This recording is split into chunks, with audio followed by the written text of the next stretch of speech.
Okay mga kababayan, Chris Ulo po at welcome back po ulit dito sa ating YouTube channel. Nako, eto na. Naloko na. Nagkaalaman na. Nako, Senador Chis Escudero, kung nanonood ka, huwag mo nang panoorin to. Baka maihi ka sa brief mo. Sobrang kaba at takot. Ito mga kababayan, mga kanalays. Pag-usapan ho natin itong si Senador Chis Escudero, na asawa ni Hart na ex ni Jericho Rosales, na kung saan ay pwedeng makulong ho ng 6 na taon si Senador Chis Escudero ayon ho rito sa COMELEC. At pwede rin kayang makulong. Pakinggan ho natin ito mga kababayan. Nagsalita na ang isa sa mga top contractor na sabit sa mga questionableng flood control project na siya rin kaibigan, kababayan at campaign donor pa ni SP Chis Escudero. Giit ng kumpanya, malinis ang kanilang track record. Narito ang exclusive agenda report ni Joash Malimban. May official statement na ang Centerways Construction and Development Incorporated, ang kumpanyang pagmamayari ni Lawrence Chino Lubiano, na natuklasang isa sa mga campaign donor ni SP Chis Escudero noong 2022 senatorial elections. Ang donation ni Lubiano umabot sa tumataginting na 30 million pesos. Sa pahayag ng kumpanya, sinabi nitong pasado sila lagi sa standards at specifications na required ng gobyerno. Never din daw silang humarap sa kahit na anong reklamo o kaso patungkol sa mga proyektong kanilang hinahawakan. Matagal na rin daw suportado ni Lubiano si Escudero dahil sa track record nito sa public service. Pero base sa pag-fact check ng Billionaire News Channel, tila hindi totoo na never naharap sa kahit na anong kontrobersya ang kumpanya. Base sa ilang local reports noong July 2022, minsan ang inimbestigahan ng sangguniang bayan ng Ginubatan sa Albay, si Lubiano at si Farida Co, kapatid ni Ako Bicol Party List Representative Zaldico. Dahil yan sa isa umanong palpak na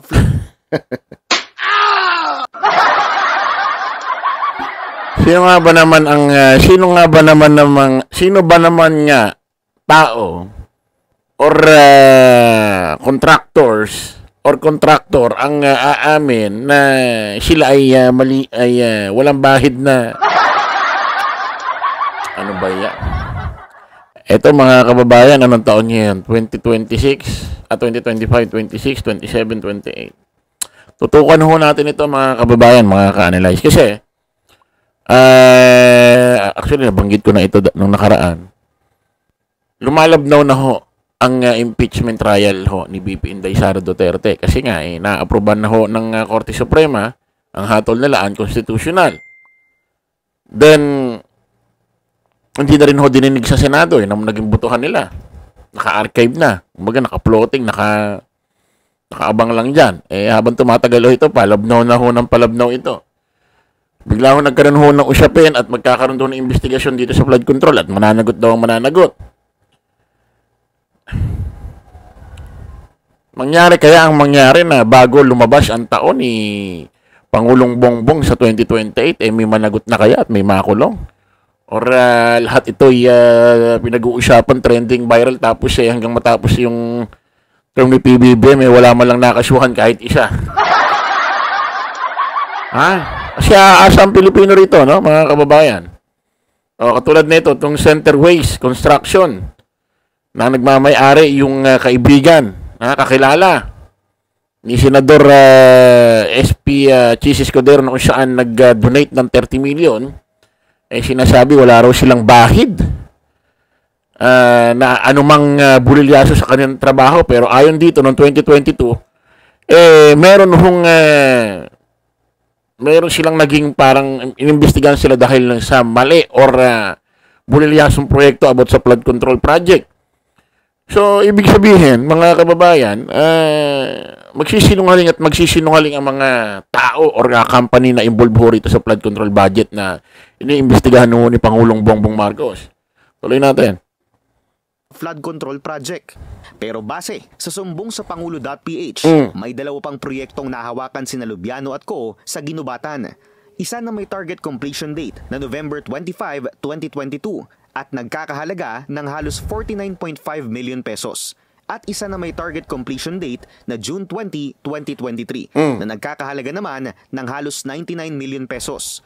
Sa kabuuan, mayroong mahigit 80 flood control projects na awarded sa Center Waste Construction and Development Incorporated at may pinagsama-samang halaga na 5.1 billion pesos. Sa likod ng pagiging isa sa mga big-time contractors ng DPWH, napag-alaman ng Billionaire News Channel na isa si Lubiano sa mga key figure ng Cork Wine Bar and Shop. Isa siyang member ng Cork Elite, isang highly exclusive wine lounge na matatagpuan sa Bonifacio Global City at kilala ng iba bilang Billionaire Boys Club. Nauna nang sinabi ni veteran election lawyer Romulo Macalintal na posibleng maharap sa election offense si SP Cheese dahil sa pagtanggap ng donasyon sa isang kontraktor na may existing contract sa pamahalaan nang tumakbo siya sa pagkasenador. Ayon naman sa COMELEC, nasa proseso pa sila ng pag-evaluate ng mga isinumiteng statement of contributions and expenditures. Gawan muna natin ang reaction yan. Kasi, mga kababayan, ito hong si Senador Speaker Chis Escudero, tumanggap nga, inamin niya, no? Kinumpirm niya na talaga, taasan niya talagang sinabi na itong may-ari ng contractor, si Rubiano, yung babae, nakatanggap siya ng 30 million nung campaign nung 2022. Campaign donation 30 million. Taasan niya sinabi. Pero meron kasing nagpapaliwanag na iba't ibang abogado na may lusot daw yan. Kasi hindi naman mismo company or contractor company ang nagbigay sa kanya ng 30 million. Yung mismong may-ari, babae. Personal yung campaign na donation na yon. Kumbaga, sa makatuwid, mga kababayan, halimbawa, ako'y isang may-ari ng contractor company. Nagbigay ako ng donation, campaign donation 30 million kay Chis Escudero. Cheque. Nakalagay doon, pangalan ko mismo, Chris Ulo. Hindi pangalan ng company ko. So, lumalabas, ang nagbigay ho ng campaign donation sa kanya, hindi mismo yung company ko. Kasi nakalagay sa cheque, hindi naman company ko. Galing sa akin, pangalan ko, Chris Ulo. So, yun daw ang lusot. According naman daw dito, meron pa rin daw itong violation kasi yung mismong may-ari tulad ni Rubiano, may existing contract ang kanyang contractor company sa gobyerno. Pakinggan natin.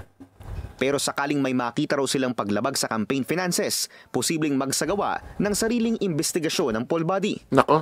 Ang COMELEC po ay nagpapail ng sarili yung PIFAD namin, yung Political and Finance Affairs Department, na mas pinaigting namin ang kapangyarihan, mas in-strengthen namin.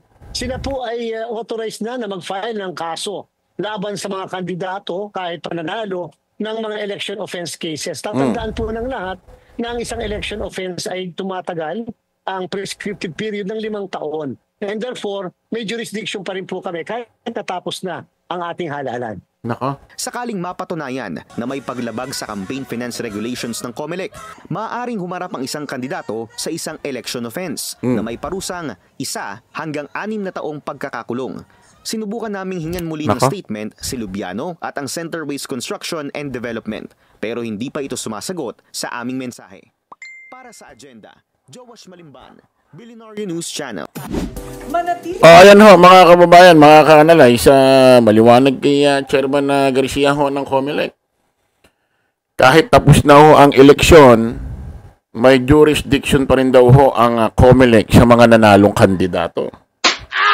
Nako, naloko na. At kung sakaling mapapatunayan ito, na kahit nanalo na sila, ay nagkaroon pa rin ng maiimbestigan, nagkaroon sila ng ginawang mali nung nakaraang halalan, ay pwede hong makulong ho ng 6 na taon itong kandidatong ito. So, maliwanag, pag napatunayan pala ito si Senador Chis Escudero noong 2022 ay may nilabag.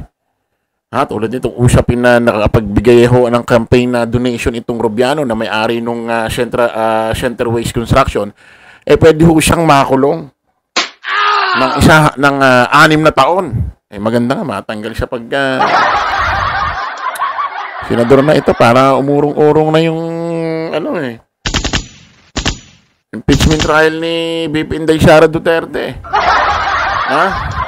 Naku mga kababayan ha, ito tutukan ho natin ito.